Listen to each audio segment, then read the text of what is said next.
In the sport of disc golf, there's a bunch of different classifications or divisions that you can play in when you're playing a tournament. Now, it's always great to win some money when you're playing disc golf, but that doesn't always happen, at least for me.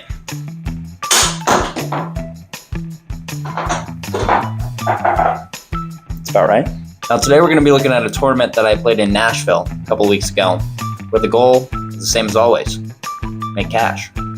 Alrighty, yeah, jumping right into it here. Starting on hole 2, because Schmads was still trying to figure out how to work my phone.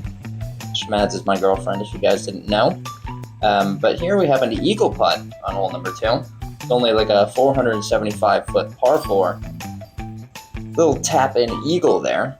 Awesome to see that. And then we have another forehand hole here, which, as you guys know, my forehand is generally better than my backhand. So parked that one.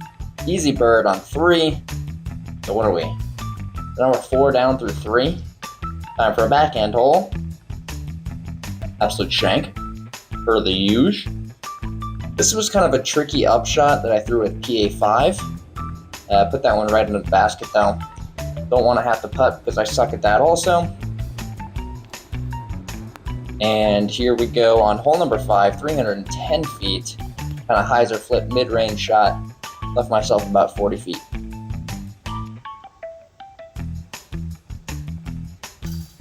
Nice. Felt good about that one. Next hole, hit a tree, laying up for par. Gave that one too much of a run compared to what I wanted to do, because if I leave myself too many 20-footers like that, I'm going to miss a couple. Inner hole number 1, this was a 21-hole course, I believe. This hole was super, super tight, so I was just thankful to hit the gap there and at least give myself a putt. And yep, that is going to start a spree of bad putting, I believe. Unfortunately. And another sidearm. You guys are going to see a lot of these. This one was actually a shank shot, but it got through for a putt. Another one. That's one that Aiden would call a spit out. This hole was so hard. It was like a flex forehand or a backhand through like the tightest gap imaginable. I'm just laying up here for par. I'm not really too upset with taking a 3 on this hole. Absolutely phenomenal layup. If I hadn't hit that tree, I probably would have been about 30 instead of having another 20-footer here. And watching myself on camera, my putt looks so bad. I'm like curling my wrists like an idiot and shanking them right and left. And would you look at that? We have another forehand hole now. Absolutely nuked to the top of the hill. Leaving myself inside the circle putt.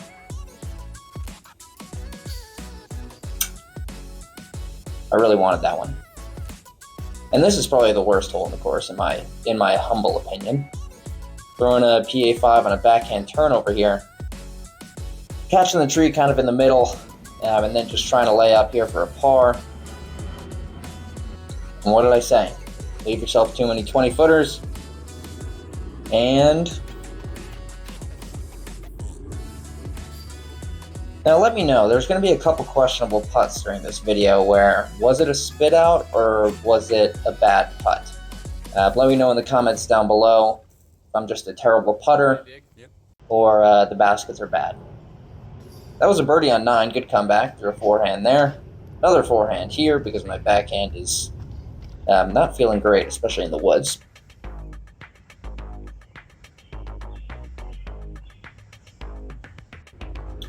Hole number 11. I did pick a 4 on this hole the day prior. So I switched up to a zone, put a little bit left of the basket, another 20-footer. See if I can make this one. Barely, way left side.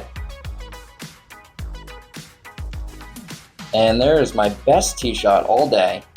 Just did not turn that zone at all. Trying to get that turn down the hill and just really did not commit to it. Little choppy sidearm up shot here. Leave myself 18 feet for the par.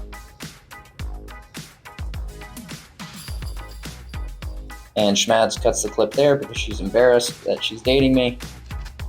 And that's a shanked forehand and a half, kicking to a really tough spot here. I had about a gap 3 feet wide to hit, which I did very nicely. And my card mates were very impressed with that shot, which I appreciate that. And for some reason, halfway through this round, I forgot how to throw a forehand. That one goes barreling into the woods, leaving myself with a forehand roller out. Try to get up and down. Right. 23 feet here for the par. Decent putt. This hole I'm going over the top, actually, just because my backhand, I don't want to try to hit a gap. The day prior, I was pinned high, but just way left, so I really didn't have a putt. This time I was a little bit short, but also still in the crap. Pitch out, hit another tree. I don't know how to jump putt. And then there's another one. Was that in? Should that have been in? I don't know.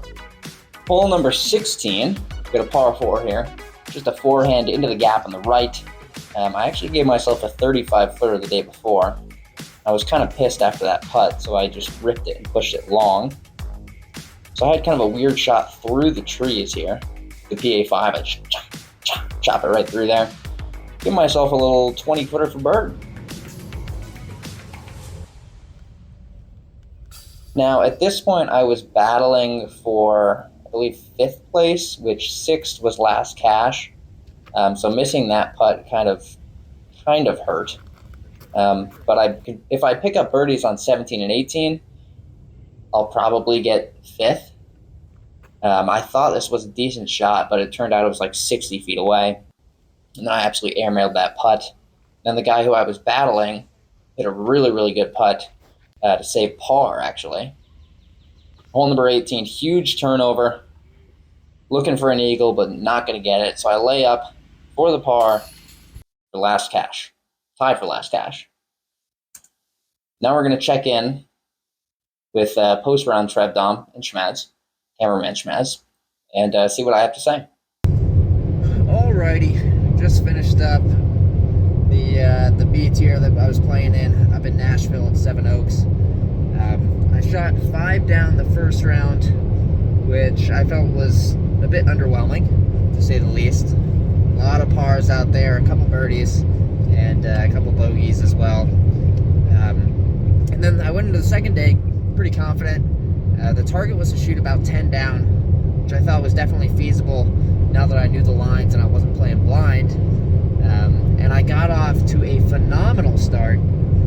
Birdie on 1, eagle on 2, birdie on 3, and I was 5 down through 5. Then I started to hit a rough patch, missed a ton of C1 putts, like easy C1 putts, 15, 20 footers that you really shouldn't be missing, and I need to clean that up this week. I think that's going to be a lot of what I'm focused on. But yeah, I ended up finishing 5 down, split last cash, which is always fun, keeping the cash streak alive. But I mean, it was a bit underwhelming, just like the first round. Anything to say, Mads? It was hot out there, but we made it through. How do you think my performance was? Like you said, started off really well. I don't know. I think you could have finished better, but I don't really know what was going on. I don't know. Missing a lot of putts. But yeah, the first like 3 or 4 holes are in the open, and I'm not really a woods player, so the open holes I can just tear those things up. And Kansas City has a good mix, so I feel like my game out there is going to be a little bit better than normal. I think I can shoot around like 990 rated average if I play all right. But yeah, we'll see. Got to fix those putts this week. 6 days. 6 days, yes. 6 days we're flying out to Kansas City.